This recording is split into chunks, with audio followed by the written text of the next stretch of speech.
Olá, bem-vindos à Igreja no Mundo, o programa da Fundação AIS, ajuda à Igreja que sofre, aqui na sua televisão. Eu sou o Paulo White e é sempre um privilégio saber que posso contar com a sua companhia aí desse lado durante os próximos 50 minutos. Comigo está a diretora da Fundação AIS em Portugal, a Catarina Martins de Betancourt, que nos vai comentar os principais temas que estão a marcar a atualidade. Olá, Catarina. Olá, Paulo, e olá também a todos os nossos telespectadores. Na aure ina da mata da yara hudu, ina da kuma jika. Kuma muna aiki a gona tare da iyalina. Shekara ta 2017, ran 17 ga wata na 7 shi ne aka fara kawo mana hari a wannan kauye. Michel Sabastine é o chefe local da tribo dos Adara, na Nigéria. Ele está a relatar-nos um dos momentos mais marcantes da sua vida. O dia, ainda de madrugada, em que a sua aldeia foi atacada. Foi dramático. Nós já falámos aqui no nosso programa muitas vezes da situação terrível em que vivem as populações neste país, sujeitas à violência, assim, de grupos armados, de grupos terroristas.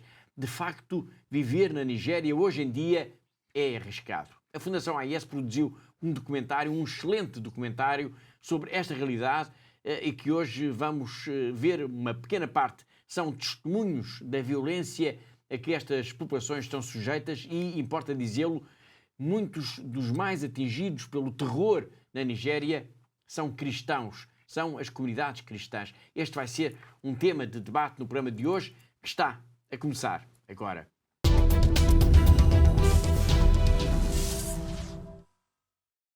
Já estamos na Quaresma. A partir de hoje nós vamos recordar algumas das campanhas que a Fundação AIS realizou aqui em Portugal durante a Quaresma, os temas que foram abordados, os países em análise, tudo isso. Vai ser assim ao longo das próximas semanas. E vamos começar hoje por falar da Índia. Eu recordo que há 6 anos a Índia foi o país tema da campanha da Quaresma da Fundação AIS aqui em Portugal. Melhor dizendo, os Dalits é que foram o tema da campanha. 6 anos depois, vale a pena voltar a falar deles, dos Dalits ou dos intocáveis, aqueles que no complexo sistema de castas da Índia, praticamente, Catarina, não têm direitos. Sim, Paulo, praticamente não têm de facto direitos. Os Dalits são quase como que invisíveis aos olhos da sociedade. Portanto, há milhões de pessoas assim que, na Índia que é como se não existissem, é como se não têm direitos e de facto levam uma vida, podemos dizer, miserável. Uhum. Ser Dalit na Índia é, de facto, sinónimo de fome, de lágrimas, de miséria e de violência. Os Dalits na Índia são um exemplo cruel do que a humanidade pode fazer quando se torna insensível, quando fecha os olhos aos outros. E falamos hoje, de novo, aqui dos Dalits, até para se fazer também como que um balanço dessa campanha de 2018, da Quaresma de 2018. Passaram 6 anos. Valeu a pena, Catarina, lançar esta campanha, no fundo, de sensibilização da opinião pública sobre os Dalits na Índia? Sim, Paulo, valeu mesmo muito a pena. Direi até que talvez tenha sido uma das campanhas mais importantes e mais bem-sucedidas que tivemos nos últimos anos, porque percebemos que estivemos mesmo a dar informações. Portanto, estivemos a alertar as consciências para um facto, para um problema que em grande parte as pessoas ignoravam, que não sabiam que existia. E por isso valeu muito a pena, claro.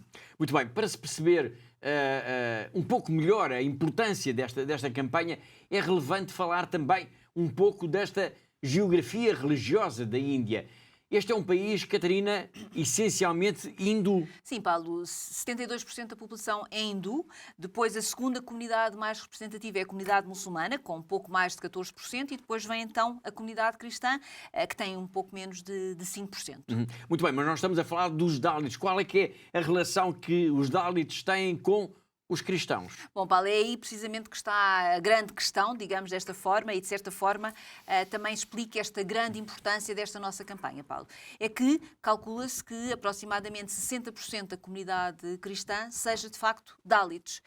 E isso traz de facto este relevo que é muito importante. Esta campanha acabou por dar relevo a esta comunidade, que é uma comunidade que, como nós temos percebido, como temos falado aqui, de facto é uma comunidade que está praticamente praticamente invisível aos olhos da sociedade. comunidade, da sociedade, e por isso esse trabalho, o trabalho que a Igreja tem feito junto a esta comunidade tem sido fundamental e isso é muito importante de nós vermos nessa campanha. Essa era, aliás, a pergunta que eu iria fazer agora, que de facto, que trabalho é que, ou que relevo é que tem o trabalho da Igreja junto, neste caso, dos Dalits? Tem sido muito importante o trabalho da Igreja junto da comunidade, porque tem ajudado a olhar, ou ajudar a tornar os Dalits como iguais aos outros, não é? Aos olhos da sociedade. Portanto, enquanto que a sociedade olha para eles como, de uma forma, a sociedade mais tradicional, claro, portanto, olha para estas pessoas, para estes Dalits, de uma forma, desconsideram estas pessoas, portanto, Certo. são invisíveis, ao mesmo tempo eles são vistos como pessoas sem direitos. O que a Igreja faz, o que o cristianismo mostrou a estas pessoas é que todos os seres humanos são iguais nos seus direitos e nos seus deveres, portanto que todos somos irmãos, não é? E isso foi de facto, ou melhor, isso é de facto o que está a tornar uma verdadeira revolução na própria Índia. Muito bem, muito bem. Vamos continuar então a falar da Índia neste programa em que estamos a revisitar a campanha da Quaresma da Fundação AES de 2018. Para já, proponho que escutemos o que tem para nos dizer o padre Prem Prakash sobre os Dalits na Índia. Como ele vai dizer, às vezes nem são considerados como seres humanos.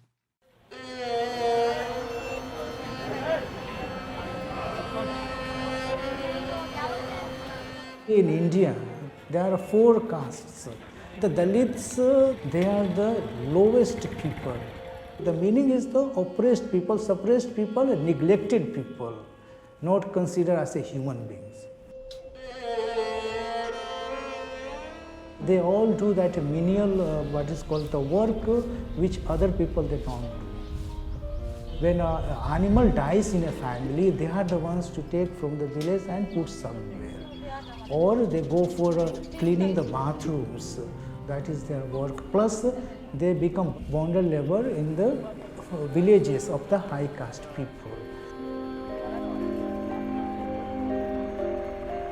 The situation of Dalits in a particular village is very often very deplorable, very poor conditions compared to the high caste or the backward classes, which made socially, economically, they have made a progress.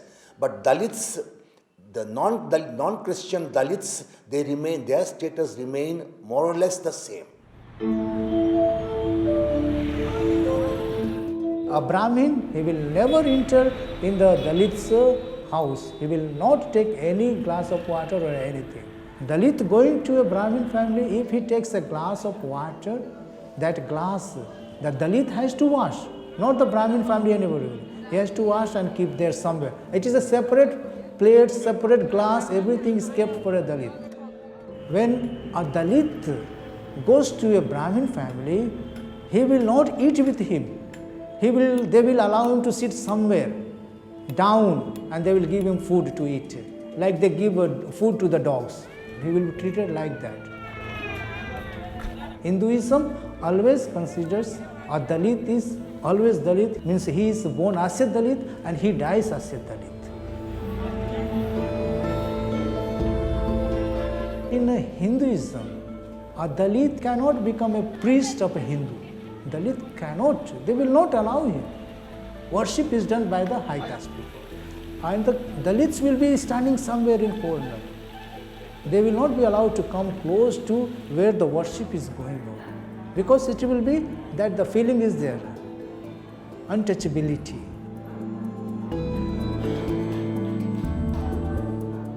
This caste system, though it is abolished in the constitution, it is a system in the society that these people are made Dalits. They are liberated by accepting the Christianity because Christianity has given them education, Christianity has given them food, Christianity has given them social status to come up in their life, and mainly education. And through the education, the Dalit Christians, those who have accepted Christianity, they have come up in their life.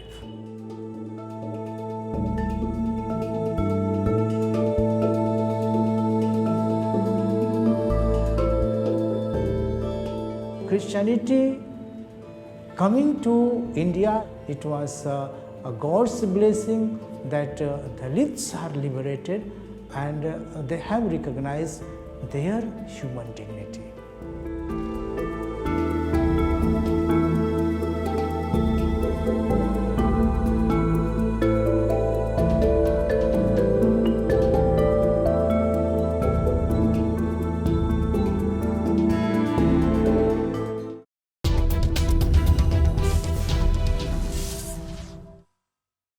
Foi um pequeno trabalho sobre o que significa ser Dalit hoje em dia na Índia. Há pouco eu disse que na Quaresma de 2018, há 6 anos, portanto, a questão dos Dalits esteve no centro das preocupações da Fundação AIS aqui em Portugal. A questão agora é de se saber se mudou alguma coisa ao longo deste tempo. No mais recente relatório sobre a liberdade religiosa no mundo da Fundação AIS, Catarina, o que é que se diz sobre isto? As perspectivas são boas ou não? Bom, Paulo, começando pelo fim do relatório relativamente à Índia, não é? Sim. Eu diria, e diz neste relatório, o que é que nós escrevemos? Escrevemos que as perspectivas, no que diz respeito à liberdade religiosa, continuam negativas. Portanto, e depois, Paulo, recuando um pouco no texto do relatório, percebemos o porquê disto e percebemos que na Índia de facto, profundamente desconcertante o nível crescente das restrições que são impostas aos cristãos e que são impostas também a todas as outras pessoas que pertencem a minorias religiosas, claro. Portanto, todos aqueles que não são hindus. Portanto, há restrições que neste momento são acompanhadas por muita violência, por muita impunidade e também por intimidação, Paulo. Nesta campanha da Quaresma de 2018, que hoje estamos a revisitar aqui, foram produzidos, obviamente, diversos filmes, histórias, com pessoas concretas que representam esta multidão de proscritos da sociedade que a Igreja tem acolhido.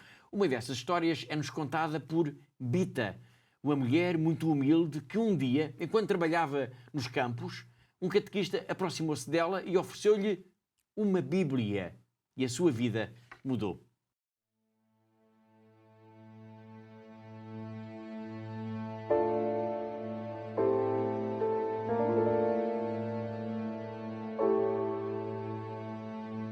Before I became a Christian, I had a lot of hardship and pain.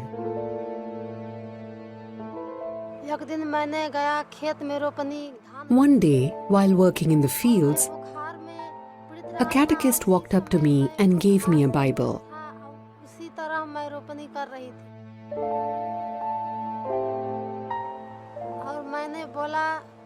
I was comforted when I read the word of the Lord. So, I kept on reading and rereading my favorite passages.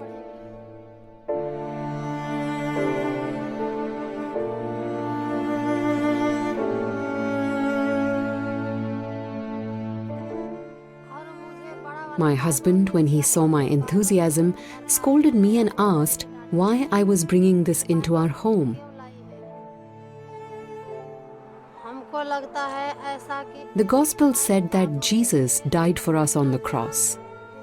I felt that I am also ready for that. My sacrifice and my hardship is what I offer to God, even if others will ridicule me.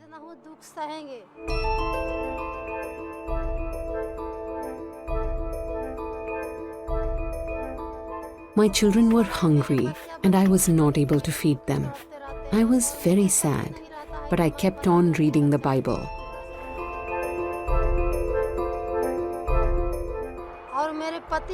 My husband became sick, so I kept reading the Bible. I believed in the power of the gospel. After several days, my husband became well again, and I managed to cook some food for my children.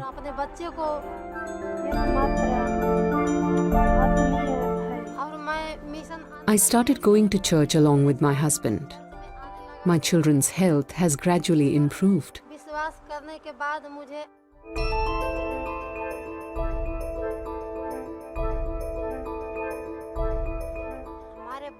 The people in my village tell me to leave the church. I will not leave my faith.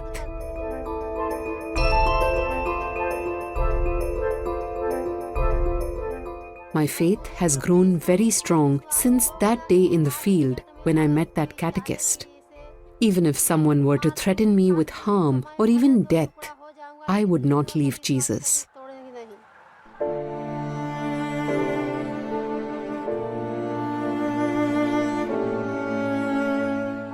I am poor, and sometimes I beg others for food and clothing for my children. I am alone and rejected in this world. But deep inside, I know the Lord is always with me. ईश्वर मेरे साथ है।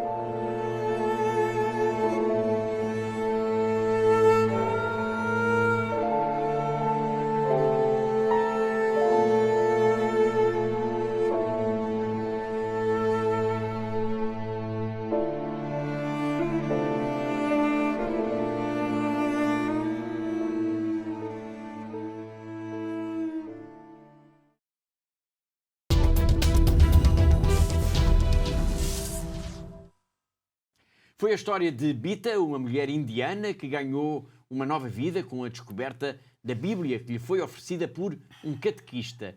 Isto leva-nos a reparar também na importância extraordinária que os catequistas desempenham em todo o lado, mas muito particularmente também nos países e nas regiões onde os cristãos são a minoria ou são mesmo perseguidos, como é o caso, Catarina, da Índia. Sim, Paulo. Sim, sem dúvida. Eu acho que nunca agradecemos o suficiente ao trabalho, não é, extraordinário que os catequistas têm feito, não só na Índia, como também em muitos outros países em que nós, Fundação AIS, estamos presentes e que temos este contacto direto e sabemos de facto a importância destes catequistas. Portanto, em muitos lugares, em muitos países, de facto, os catequistas são homens e mulheres generosos, não é? Que asseguram a vida religiosa muitas vezes da comunidade e fazem-no muitas vezes na ausência de sacerdotes, porque não existem sacerdotes para todas as comunidades, e de facto eles são verdadeiramente imprescindíveis nestas regiões. São mesmo, de facto. É o caso de Leos Tirkey. É um catequista casado com 3 filhos que vive numa zona rural da Índia. Ele dá catequeses em 3 aldeias. A mais próxima fica apenas a cerca de 5 km de distância, mas a mais longínqua já fica a 15 km. Ele vai para lá sempre de bicicleta. Vai numa das bicicletas oferecidas pela Fundação AIS e leva sempre consigo uma Bíblia, um livro de orações e um terço. E quando chega a cada uma dessas aldeias, é sempre uma festa.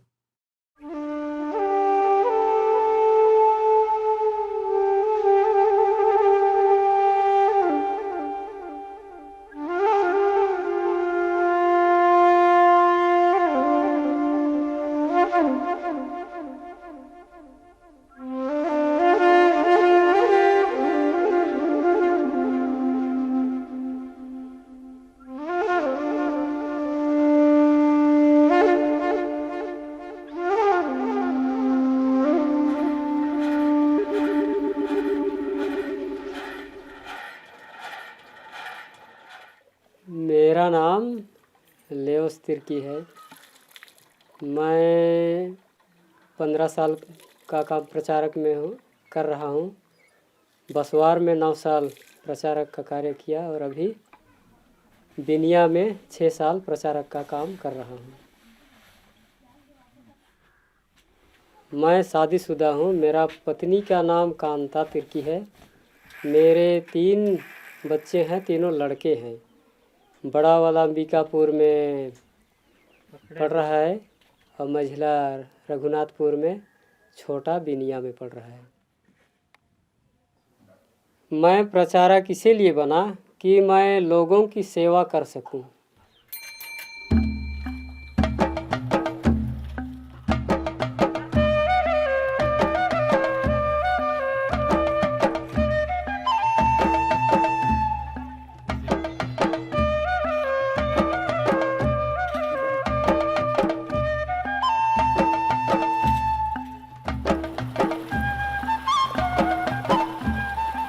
मैं प्रचारक का कार्य करने के लिए 3 जगह जाता हूँ। घटोन का दूरी 5 किलोमीटर, इधर बसवार 15, इधर आरगोती 8 किलोमीटर। मैं ये थैली पकड़ता हूँ तो जब गांव जाता हूँ तो वही बाइबल, रोजरी और भक्ति भजन, साथ में कपड़ा 1-2 पकड़े रहता हूँ।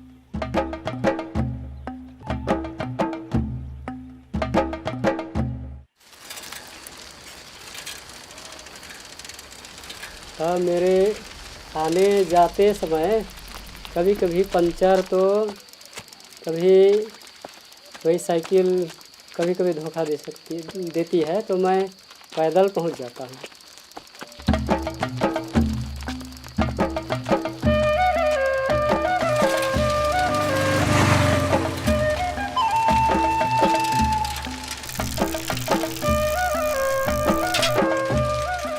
इस कार्य को करने के लिए मेरे पहले से खुशी थी और अभी भी बहुत खुशी लगती है।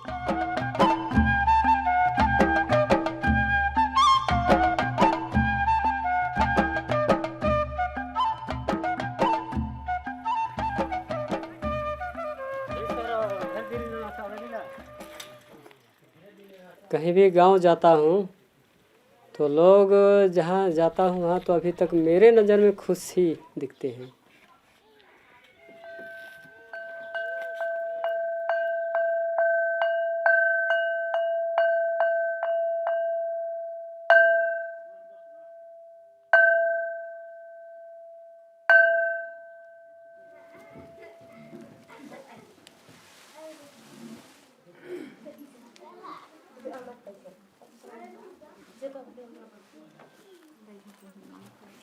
इसमें अपनी कार्य में वही पाप स्वीकार करने के लिए सिखाता हूँ और परम प्रसाद लेने के लिए और संस्कार लेने के लिए लोगों को प्रेरित करता हूँ।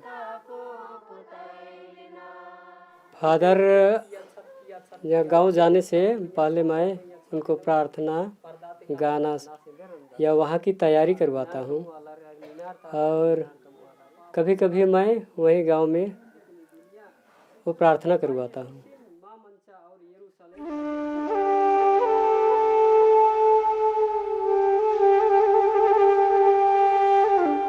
या ईश्वर तक वो पहुँचने के लिए अपना मन को बदल सके, तो यही इच्छा के चलते मैं लोगों से जुड़ा हुआ हूँ कि लोगों को कुछ के बीच में कुछ काम कर सकूँ। रोज का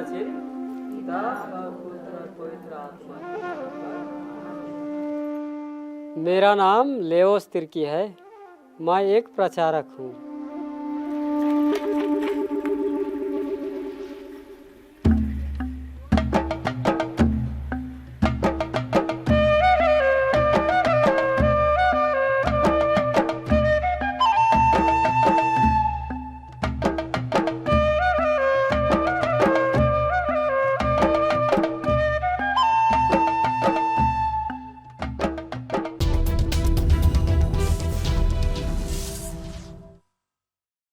E da Índia, em que recordamos a campanha da Quaresma aqui em Portugal em 2018, uma campanha significativa por ter desvendado uma realidade que era então quase desconhecida, a dos Dalits. Vamos agora até ao Burkina Faso para falar de uma campanha, melhor, de um apelo que está neste momento a chegar à casa de centenas de benfeitores e amigos da Fundação AIS aqui no nosso país, e que é o mesmo que dizer também a casa de milhares de telespectadores do nosso programa. Nós já vamos falar disso, desta iniciativa, mas primeiro temos de explicar, Catarina, o que é que se passa com o Burkina Faso, que leva a Fundação AIS a avançar com uma campanha que já vamos desvendar o que é. O que é que se passa no Burkina Faso? Bom, Paulo, o que se passa é de facto a grande insegurança que se vive, não é? O grande problema é de facto a insegurança que se vive neste país, no Burkina Faso. Portanto, há muita violência para as populações, há muitos ataques terroristas, mas também há verdadeiros bandos armados que estão a atuar e que vão avançando de uma forma quase impune pelos territórios. E depois há ainda também grupos jihadistas, não é? Que vão impondo as suas regras muito rigorosas às populações, nomeadamente aos cristãos. Portanto, numa palavra, Paulo, podemos dizer que no Burkina Faso se vive um verdadeiro terror.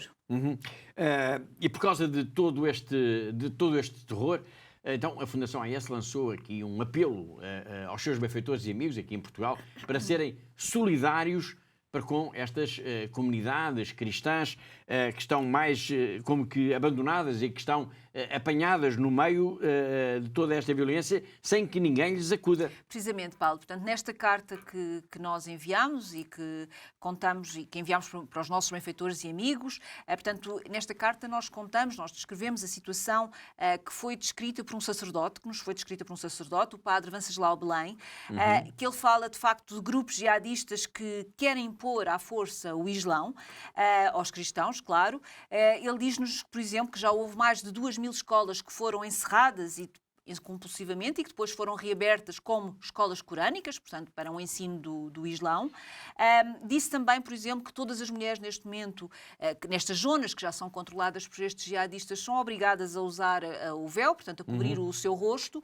Todas elas, independentemente da sua religião, portanto, mesmo que sejam cristãos. Portanto, elas são obrigadas a isto, não é, Paulo? De facto, é um testemunho impressionante. E, de facto, a campanha, digamos assim, a carta que está a ser enviada à casa dos benfeitores portugueses da Fundação AIS tem esse objetivo de mobilizá-los para ajudar. Mas mobilizá-los para ajudar, estamos a falar do Burkina Faso, concretamente para quê? Paulo, para projetos essenciais para a vida, para o dia-a-dia das comunidades cristãs. Portanto, nós procuramos, com esta carta, com este alerta que estamos a mandar para a casa dos nossos benfeitores e amigos, portanto, procuramos dar resposta a alguns dos problemas que estas famílias vivem neste contexto tão problemático que é este que se vive no Burkina Faso. Muito bem. A questão é esta mesmo. Pode dar-nos alguns exemplos desses projetos essenciais para os cristãos do Burkina Faso? Claro que sim, Paulo. Portanto, em contacto com os responsáveis da Fundação AIS, que estão, de facto, em ligação direta com a Igreja neste país, portanto, percebemos, efetivamente, quais é que são os problemas mais urgentes, aqueles a que podemos acudir de uma forma mais fácil, digamos desta forma. E, de facto, há algumas necessidades básicas que podemos, de imediato, quase suprimir, não é? E, portanto, por exemplo, ao nível da educação das crianças, Paulo, é algo que, como que já vimos aqui, que já falámos tantas vezes aqui nos nossos programas, é de facto algo essencial para as crianças, portanto, e é muito importante, como nós dissemos aqui, muitas escolas foram fechadas compulsivamente e, portanto, é preciso que todas estas crianças possam, de facto, continuar a ter acesso à educação. E esse é, por exemplo, um dos projetos principais que nós temos no momento, que estamos a desenvolver neste momento. Muito bem, nós vamos continuar, obviamente, a falar disto por aqui nas próximas semanas, mas eu gostaria que adiantasse já alguma coisa. Pode-nos dar algum exemplo concreto, por exemplo, da ajuda que os portugueses podem dar aos cristãos de Burkina Faso, por exemplo, na área da educação? Sim, Paulo. Pronto, como disse, de facto, este é um dos aspectos mais importantes, até porque, por causa da violência, por causa de todos estes grupos jihadistas, por causa destes grupos terroristas, destes grupos armados, calcula-se que, desde 2019, cerca de 1 milhão de habitantes do Burkina Faso, da população, esteja deslocada. Portanto, tenha sido deslocada, tenha sido obrigada a abandonar as suas casas no Burkina Faso. E muitas destas pessoas, claro, neste momento são cristãos e muitas delas, como é óbvio, estão em campos de deslocados internos. Portanto, e é pensar, Paulo, no futuro de todas estas crianças que vivem nestes campos, que nós lançámos então este projeto, que pretende, no fundo, assegurar que a maioria destas crianças continue a ter acesso à educação, mesmo estando as crianças cristãs, como é óbvio, que estejam nos campos de deslocados internos. Portanto, por isso, Paulo, nós lançámos então esta campanha e esta campanha que é de facto uma ideia de apoiar as crianças, e tenho a certeza de que quem está a ver-nos lá em casa irá mais uma vez apoiar e dar o apoio a todas estas crianças que necessitam de ajuda. E para começar, Paulo, nós começamos com um projeto de 100 crianças nestes campos de deslocados internos. Muito bem. Estamos, portanto, a falar de 100 crianças, 100, entre muitas, claro, 100 crianças que estão em campos de deslocados no Burkina Faso, 100 crianças cristãs. Quanto pode custar, só para os nossos telespectadores terem uma noção disso, quanto pode custar a ajuda a estas crianças? Bom, Paulo, eu vou dizer então quanto é que custa.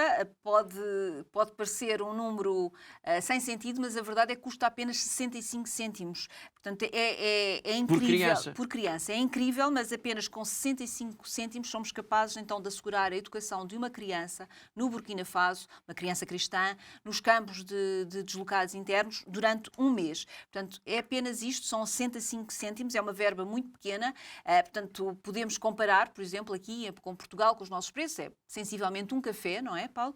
E por isso nós podemos ver que com uma pequena quantia podemos efetivamente fazer a diferença junto a estas crianças que vivem atualmente nestes campos de deslocados internos no Burkina Faso. Isto é extraordinário, aliás, eu gostaria de sublinhar isso com o preço, no fundo, de um simples café, ou seja, com cerca de 65 cêntimos, consegue-se ajudar uma criança deslocada no Burkina Faso a estudar durante um mês inteiro. É isto. É isso, Paulo, e de facto é extraordinário vermos que às vezes com uma pequena quantia nós podemos efetivamente fazer a diferença na vida de alguém, neste caso destas crianças.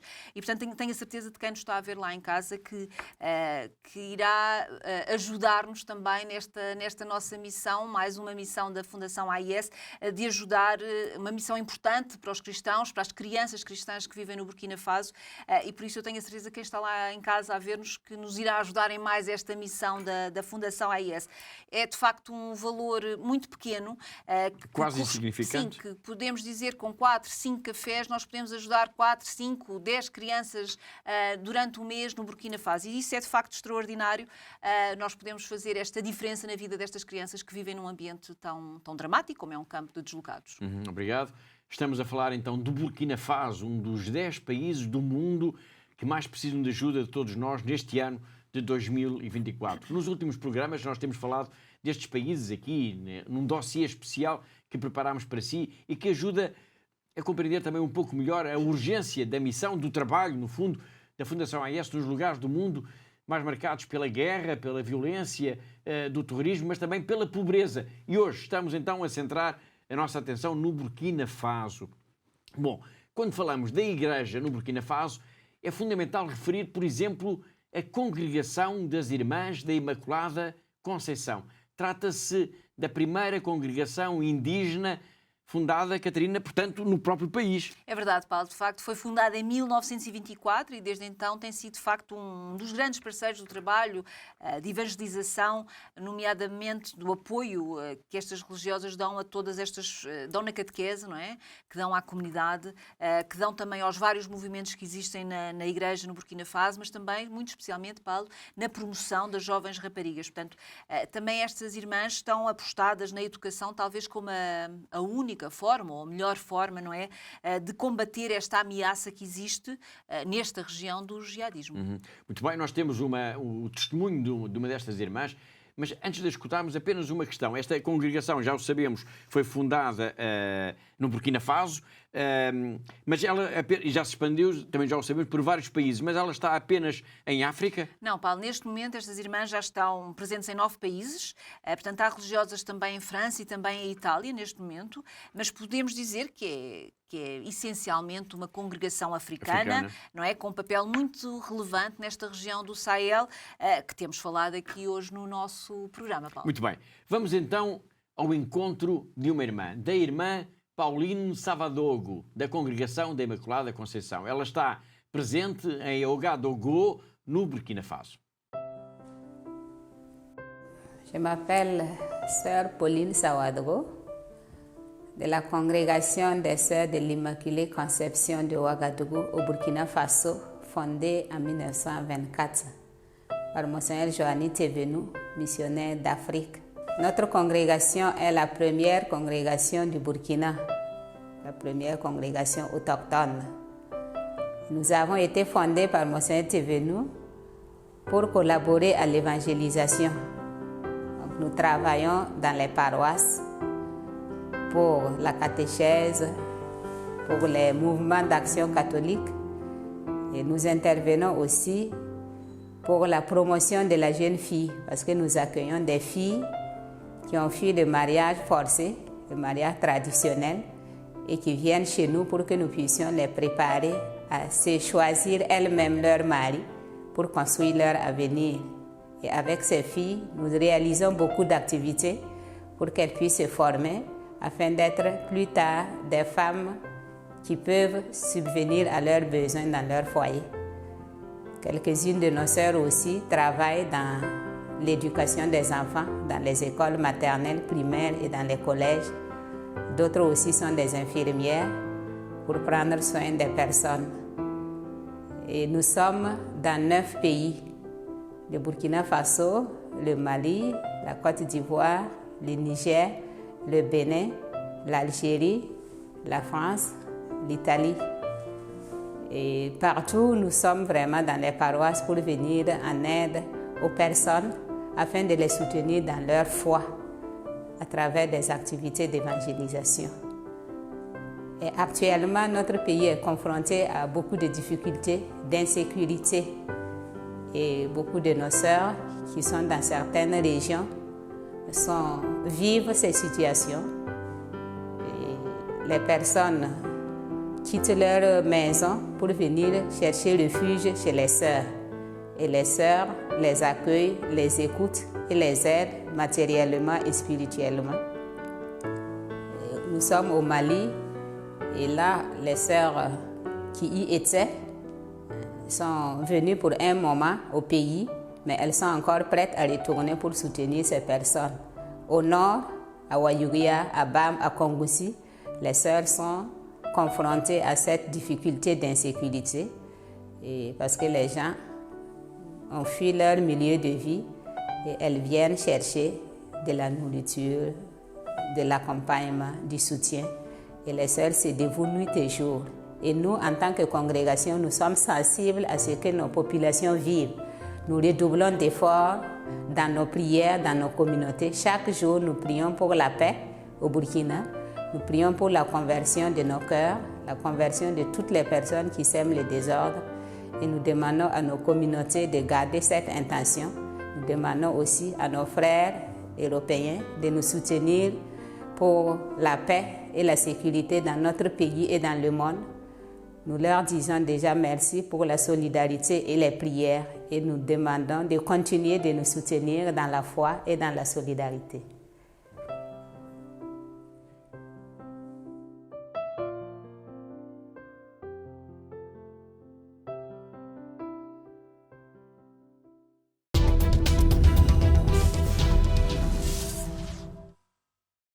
E do exemplo destas irmãs no Burkina Faso, vamos agora até à China, vamos até à Diocese de Macau, ao encontro do nosso correspondente, o jornalista José Miguel Encarnação. Todas as semanas ele conta-nos sempre uma história ou dá-nos uma notícia relevante da vida da Igreja nesta região do globo.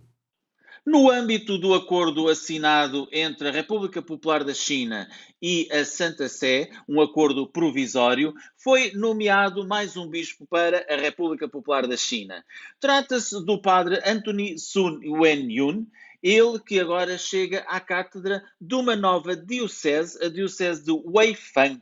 Tratam-se de duas novidades, uma vez que este é um padre ainda relativamente novo em termos de idade e também de uma nova diocese. Esta nova diocese surge da remodelação de um conjunto de dioceses e suas paróquias numa parte substancial da China.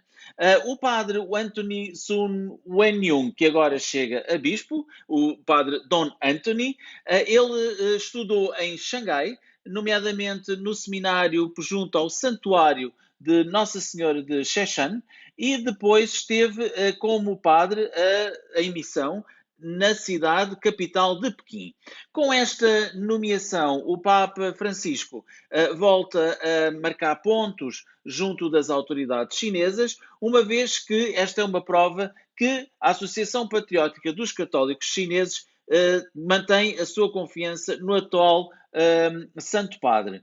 Esta é também uma notícia de grande alegria e júbilo para os católicos da China, mas também de Macau e de Hong Kong.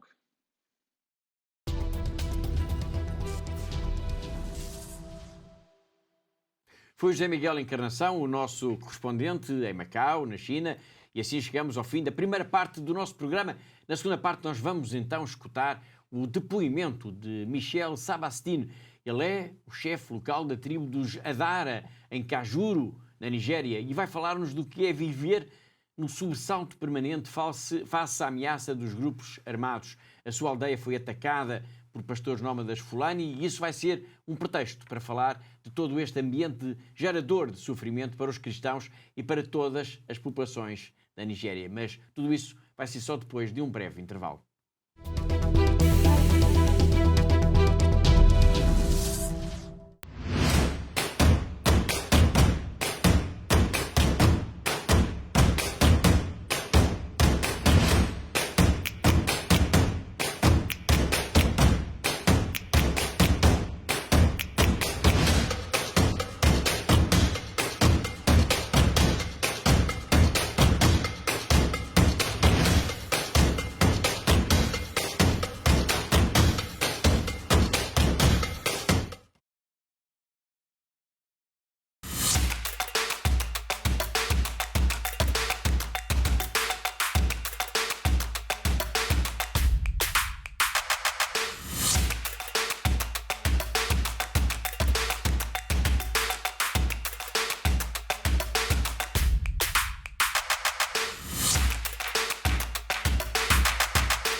ACN apoya a sacerdotes en todo el mundo con intenciones de misas que nos ayudan tanto espiritualmente como materialmente, para nuestro propio bien y el bien de nuestras comunidades.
Thank you to all our benefactors. Continúen con esta linda misión de ayudando a la Iglesia en lugares tan sufrientes. Щиро дякую всім вам, що ви є на хресній дорозі, допомагаєте нам нести наш хрест.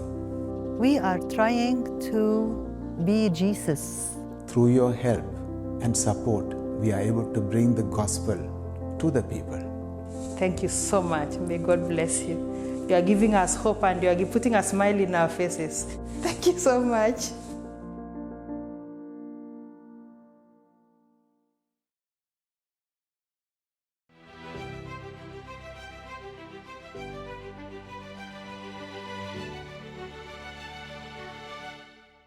We have very beautiful house because you support us. So thank you very much. Thank you.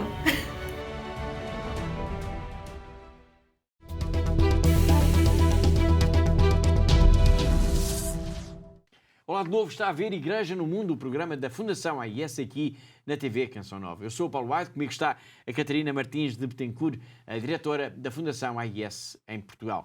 No início do nosso programa nós escutámos Michel Sabastine.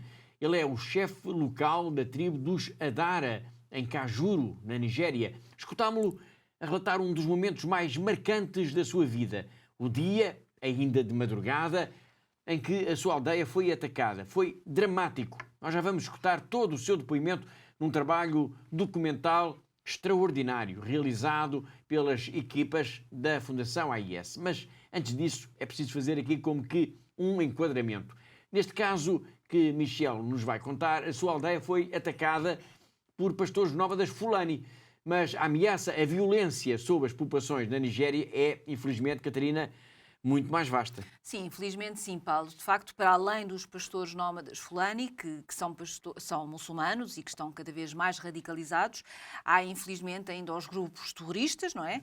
Como por exemplo o Boko Haram, que falamos aqui tantas vezes no nosso programa, e há ainda também depois a questão dos raptos, Paulo, que é uma atividade levada a cabo por grupos armados e que tem sido muito lucrativa nos últimos tempos. O Boko Haram, que a Catarina referiu, é uma organização terrorista, sim, que atua na Nigéria, mas que tem já uma dimensão regional. Sim, Paulo, neste momento podemos dizer que o Boko Haram é talvez o maior grupo terrorista na Nigéria e que já atua noutros países da região, por exemplo, como os Camarões, o Níger, entre outros. Mas há também na Nigéria, Paulo, outras organizações terroristas que também estão a atuar e que também têm provocado também bastante estragos, não é? Bastante violência, como é, por exemplo, o caso do Estado Islâmico da África Ocidental. Portanto, todos eles são, sem dúvida, uma ameaça para a comunidade cristã local. E, geograficamente falando, eles têm zonas próprias de atuação? Sim, podemos dizer isso, Paulo, porque, por exemplo, o grupo, o Estado Islâmico da África Ocidental, está presente essencialmente nas margens do lago Chad e, por outro lado, o Boko Haram tem o seu quartel-general, digamos desta forma, na floresta da Sambísia, que é muito densa, que é muito fechada, não é? E por isso é de difícil acesso também para combater o próprio Boko Haram e que fica situada na zona norte do país. Muito bem. Então, e quanto aos pastores nómadas Fulani, O que é que podemos dizer sobre este grupo que, segundo todas as notícias mais recentes, se tem vindo a revelar cada vez mais como uma das mais sérias ameaças aos cristãos na Nigéria? Bom, Paulo, os pastores nómadas Fulani são pastores, não é? São muçulmanos. Eles têm vindo a deslocar-se devido à desertificação do próprio país, não é? Portanto, neste momento, a desertificação da Nigéria está a obrigá-los a ir de norte para sul, à procura de melhores pastagens para os seus rebanhos, e daí até ao confronto com os agricultores locais é apenas um passo, não é? Portanto, a agravar toda esta situação, Paulo, é o facto dos agricultores na Nigéria serem maioritariamente cristãos. Portanto, temos aqui um problema, Paulo, que é um confronto que começa com uma ameaça pela posse, pelo acesso a melhores pastagens, que depois, rapidamente, acaba por ganhar também contornos religiosos, não é? Porque é esta diferença entre as duas religiões. Claro que os pastores nómadas Fulani têm-se vindo a radicalizar e, de certa forma, até têm vindo a deixar-se também instrumentalizar pelos grupos jihadistas, pelos grupos armados. Portanto, tudo junto, Paulo, acabamos por ter um problema muito grave para a comunidade cristã, claro. Obrigado uma vez mais, Catarina. Viver então na Nigéria parece de facto hoje em dia ser muito arriscado. A Fundação AIS produziu um grande documentário, um excelente documentário sobre esta realidade e que vamos ver em parte já no programa de hoje. Peço a sua atenção para esta história.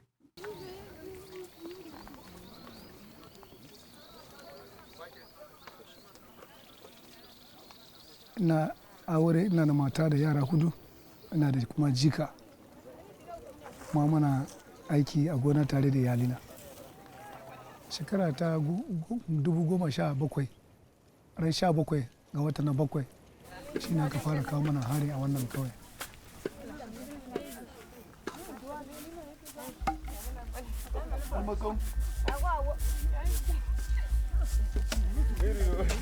Mutum da aka kawo wannan harin nan muna zaune karfe 6 na safe sai mu fara jin harbe-harbe na bingogi. Da mun ji harbe-harbe bingogin nan sai duka ihu ne ya kama gari. Mun ji kan mun ga yawan mu an harbe su an kwantar da su.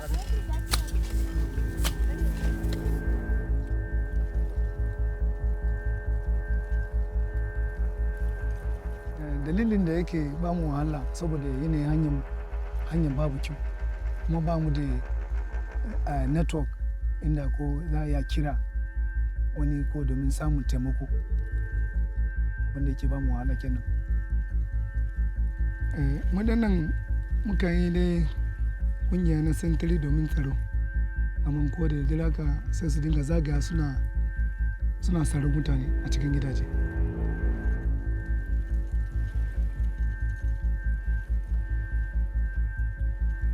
Lokacin da sun zo wannan attack na 2019 a watan ran 8 ga watan 12 sun zo sun kusa da 500. Gaskiya kamar wurin nan sa ba zan iya sai dai mu dai muna zaune sai muka bi around 5 sai mu ga jama'a mutane suna zuwa ba ma ya mun sai gane ko su wani ne ba. Suna zuwa sai suna ta harbe ne ko a birgoji kuma jama'a kuma muna kan gudu ne ban waya musan su wani.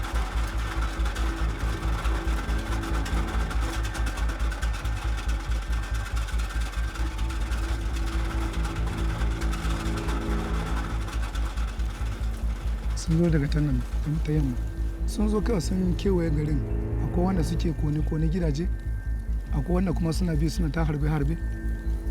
Mun kawai sai mun gudu mun shiga daji, ba abin da muka doka komai don kowa ya fita ya bar gida.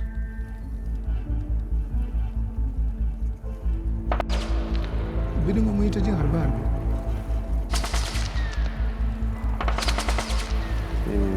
Waɗanda aka kashe su ba su da rai sun kai kamar 30.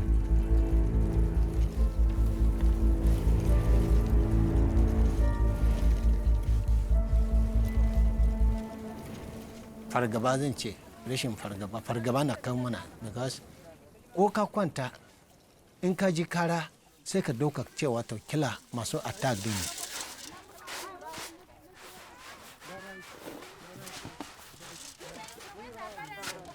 To a shekaran ya kai 3 kenan kuma saboda tsoro ya sa da na da girga na ji can mara hankali. ba don saboda garin gidana yana ba cikin gari ba amma ba na koma wurin saboda dai tsoro ne da kawai.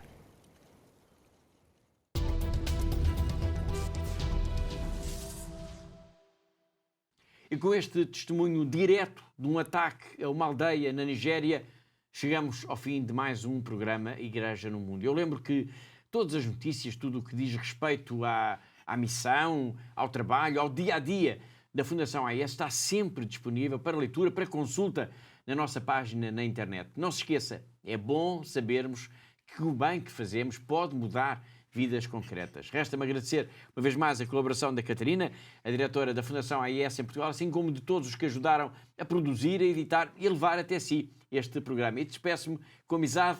Até à próxima semana, se Deus quiser.